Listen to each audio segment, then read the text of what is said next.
रहीम वला तक़ूलू लिमन युक़्तलु फ़ी सबीलिल्लाहि अमवात बल अहयाउन वलाकिन ला तशऊरून। हज़रात गिरामी कदर, आज का मेरा मौज़ू है कि करबला का मुसाफ़िर हज़रत सय्यदना इमाम अली मुक़ाम अलैहिस्सलाम आप मदीनतुर रसूल से मक्कातुल मुअज़्ज़मा तशरीफ़ लाए और मक्कातुल मुअज़्ज़मा में इरादा ये था कि मैं हज करूँगा। आप अपने रुफ़क़ा के साथ अल्लाह के घर में तशरीफ़ ले गए और आपने तवाफ़ काबा शुरू किया। और जैसे ही आपने तवाफ़ काबा शुरू किया तो लोगों ने जब देखा कि नवासा है रसूल है, जिगर गोशा है बतूल है, हज़रत इमाम अली मुक़ाम के कदमों में आकर खड़े हो गए। और कई ऐसे भी अक़ीदतमंद थे कि जिन्होंने आपके कदमों के बोसे लेने शुरू कर दिए, और बहुत सारे ऐसे भी लोग थे जो बतौर हमदर्दी आपसे कर रहे थे, और बहुत सारे ऐसे भी लोग थे जिन्होंने कहा कि आले रसूल हमेशा तकलीफ़ों से गुज़रता है, अल्लाह ने इस्तिक़ामत और सब्र की दौलत अता फ़रमाए। और किसी ने हज़रत इमाम ज़ैनुल आबिदीन से भी पूछा कि इमाम ज़ैनुल आबिदीन, मैं ये पहचानना चाहता हूँ कि मुझे बनाने वाला मेरा मालिक और मेरा खालिक, जो सारी कायनात का तख्लीक करने वाला रब है, मैं जानना चाहता हूँ कि वो मुझसे राज़ी है या नाराज़ है। आप इसके बारे में मुझे बताएं। तो हज़रत इमाम ज़ैनुल आबिदीन फरमाने लगे, अगर ज़िंदगी में आपको कोई तकलीफ़ नहीं है और आप ज़िंदगी में परेशान नहीं हैं, तमाम तकलीफ़ों से आज़ाद हैं, तो ये समझ लेना कि आपका रब आपसे नाराज़ है। और अगर आप ज़िंदगी में तकलीफ़ों से गुज़र रहे हो, बहुत सारे मसाइल और मामलात से गुज़र रहे हो, तो ये समझ लेना कि आपका पालने वाला आपसे खुश है और आप पर राज़ी है। तो हज़रत इमाम हुसैन अलैहिस्सलाम आपकी खिदमत में कूफ़ा वालों ने कम व पेश, बाज़ रवायतों में आता है कि 1200 ख़तूत लिखे कि इमाम ज़ादे आप तशरीफ़ लाएँ, हम आपको अपना रहबर तस्लीम करना चाहते हैं। और बाज़ रवायतों में आता है कि 18,000 ख़तूत लिखे, और बाज़ों में यूँ आता है कि 40,000 ख़तूत लिखे। तो हज़रत इमाम हुसैन अलैहिस्सलाम ने यह फ़ैसला किया कि ये लोग कूफ़े वाले इतने अक़ीदतमंद हैं, इतनी चाहत और इतनी मोहब्बत कर रहे हैं, तो आपने ये फ़ैसला किया कि हज़रत इमाम मुस्लिम बिन अकील अलैहिस्सलाम, जो आपके चाचा ज़ात भाई थे, आपने उन्हें हुक्म दिया कि जाएं और जायज़ा लें कूफ़े वाले लोगों का। तो हज़रत इमाम मुस्लिम बिन अकील अपने 2 शहज़ादों को लेकर मक्कातुल मुअज़्ज़मा से रवाना हो गए और आप कूफ़ा पहुँचे। और जब आप कूफ़ा पहुँचे तो लोगों ने इस्तक़बाल किया। एक रवायत में आता है कम व पेश 20,000 लोगों ने इस्तक़बाल किया और फिर आपसे बैत की। और एक रवायत में आता है कि 18,000 लोगों ने, और एक रवायत में आता है कि कम व पेश 40,000 लोगों ने आपके हाथ पर बैत की और आपको यकीन दहानी कराई।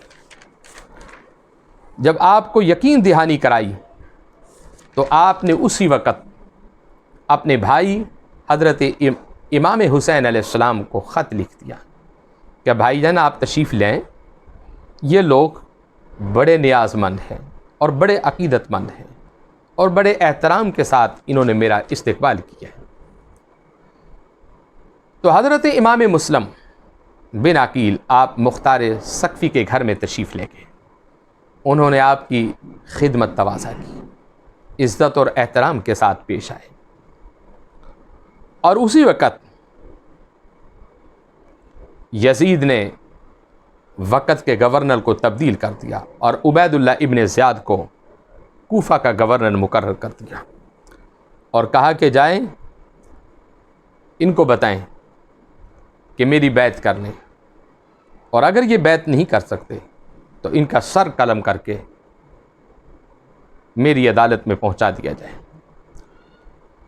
उबैदुल्लाह इब्न ज़ियाद ने जब पैगाम दिया तो हज़रत मुख्तार सकफ़ी ने आपको बताया, और एक रवायत में तो ये आता है कि मुख्तार सकफ़ी को गिरफ़्तार कर लिया था, और गिरफ़्तार करने के बाद हज़रत इमाम मुस्लिम उस घर को छोड़कर चले गए और आप कादी शरीफ के घर में तशरीफ़ ले गए।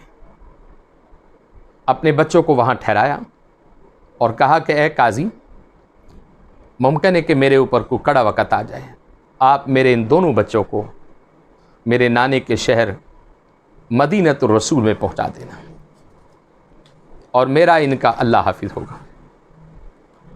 हज़रत इमाम मुस्लिम बिन अकील, आपने बच्चे उनके हवाले किए, और इसी तरह आप मुख्तलिफ़ घरों में ठहरते रहे। बाज़ रवायतों में आता है कि जिन जिन घरों में ठहरे उन लोगों को अज़ियतें देकर उनको भी शहीद कर दिया था। तो हज़रत इमाम मुस्लिम बिन अकील को आपको गिरफ़्तार कर लिया और दारुल अमारत की छत पर ले गए, और हज़रत इमाम मुस्लिम बिन अकील को कहा कि ए मुस्लिम बिन अकील, कि दुनिया में अगर हुक्मरानी है तो वो यजीद की है। आप अपने भाई से कहें कि यजीद की बैत कर लें और उनका पैरोकार बन जाएं, वरना आप शहीद होने के लिए तैयार हो जाएं। रवायत में आता है कि आखिरी आप जिस घर में ठहरे वो एक खातून थी। रात को आराम किया, उस खातून ने खिदमत की, और ये समझकर खिदमत की कि आप आले रसूल के चश्म चराग हैं, मेरी बख्शिश का यही एक बहाना होगा, मेरी निजात का यही सलीका होगा। और उनके बेटे ने उबैदुल्लाह इब्न ज़ियाद को जाकर बताया कि हमारे घर में। तो हज़रत मुस्लिम बिन अकील को जब उबैदुल्लाह इब्न ज़ियाद ने अपनी दारुल इमारत में बुलाया, आप समझ गए थे अब इन लोगों ने मुझे शहीद कर देना है। तो आपने आखिरी 3 वसीयतें फरमाई। पहली वसीयत ये फरमाई कि मैंने इस शहर कूफा में फ़लाँ बिन फ़लाँ का 700 दिरहम कर्ज देना है। मेरा एक घोड़ा है जो साबका गवर्नर नौमान बिन बशीर के घर में खड़ा है, उसे फ़रोख्त करके उनका कर्ज जो है वो अदा कर दिया जाए। और दूसरी वसीयत ये फरमाई कि मुझे मालूम है कि मेरा सर कलम कर दिया जाएगा, लेकिन मेरे धड़ की बेहुरमती ना की जाए, उसे दफन कर दिया जाए। और तीसरी आपने वसीयत ये फरमाई कि एक आखिरी तहरीर हज़रत इमाम हुसैन को भेज दी जाए कि भाईजान इस शहर में ना आना, ये कूफा वाले लोग जो है वफ़ादार नहीं हैं बल्कि बेवफा हैं। एक रवायत में आता है कि जब हज़रत इमाम मुस्लिम को छत के ऊपर ले जाया गया तो एक जल्लाद ने वार किया। शान कुदरत इमाम मुस्लिम ने आसमान की तरफ देखा कि तू ही अब मेरा मालिक है।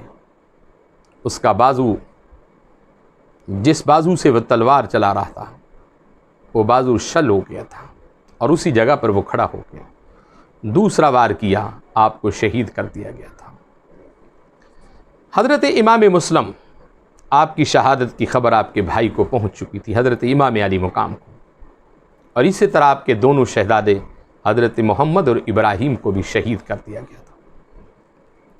हज़रत इमाम अली मुकाम सय्यदुल शुहदा के साथ इमाम मुस्लिम की एक शहजादी थी। हज़रत इमाम हुसैन को जब पता चला कि मेरे भाई को शहीद करते हैं, आपने इरादा कर लिया और तैयारी की कि मैं हर हाल में अब कूफे जाऊंगा और कूफे से करबला जाऊंगा। तो इमाम अली मुकाम सय्यदुल शुहदा, आप उस शहजादी को बड़ी गौर से देख रहे थे, और उस शहजादी ने जब देखा, हज़रत इमाम मुस्लिम बिन अकील की शहजादी ने हज़रत इमाम हुसैन को देखा और कहा कि बाबा, आप मुझे बड़ी हैरत से देख रहे हैं, क्या मैं यतीम तो नहीं होगी?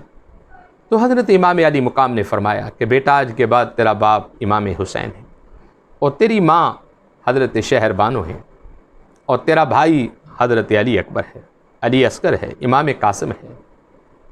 आज के बाद हम तेरे वारिस होंगे। तो मेरे इमाम हज़रत सैयदुल शुहदा इमाम हुसैन ने हज का इरादा था, लेकिन आपने उसे उम्र। तो मैं आपको एक अहम वाक़या पेश करने लगा कि आपने इतना बड़ा सफ़र किया, लेकिन हज़रत इमाम हुसैन और आपके रफ़ाक़ा ने कूफे तक और कूफे से करबला तक 60 हिजरी आपने सफ़र शुरू किया था, और 61 हिजरी 2 मुहर्रम शरीफ को कि आपकी आमद जो है वो करबला की सरज़मीं पर हुई। और हज़रत इमाम हुसैन अलैहिस्सलाम ने जब करबला की सरज़मीं पर कदम रखा, हर तरफ वहशत थी। और एक रवायत में आता है कि एक आपके साथी ने एक मिसवाक काटी, उस मिसवाक वाली जगह से भी खून का फवारा जारी था। और हज़रत इमाम हुसैन ने पूछा कि यह कौन सी जगह है? कहा कि इसी जगह का नाम करबला है। तो इमाम आली मुकाम सैयदुल शुहदा अलैहिस्सलाम, आपकी ये कुर्बानी दीन की बका के लिए थी, दीन की सलामती के लिए थी, इस्लाम की सर बुलंदी के लिए थी, ना कि अपनी जाहो जलाल के लिए। क्योंकि रब्बुल कायनात ने जो इज़्ज़त और जो वक़ार हसनैन करीमैन को दे दिया था, वह और किसी को नहीं दिया था। और जो आज इस माशरे में कहते हैं कि 2 शहज़ादों की जंग थी, वो गलत कहते हैं। शहज़ादा दुनिया में इमाम हुसैन है। यजीद पर क़यामत की सुबह तक लानत बरसती रहेगी, और मेरे हुसैन का नाम हमेशा मस्जिदों में, मेहराबों में, मिंबरों में हमेशा गूंजता रहेगा, क्योंकि मेरा हुसैन हक़ पर था और हक़ का हमेशा बोलबाला होता है। व आखिर दावाना अल्हम्दुलिल्लाहि रब्बिल आलमीन।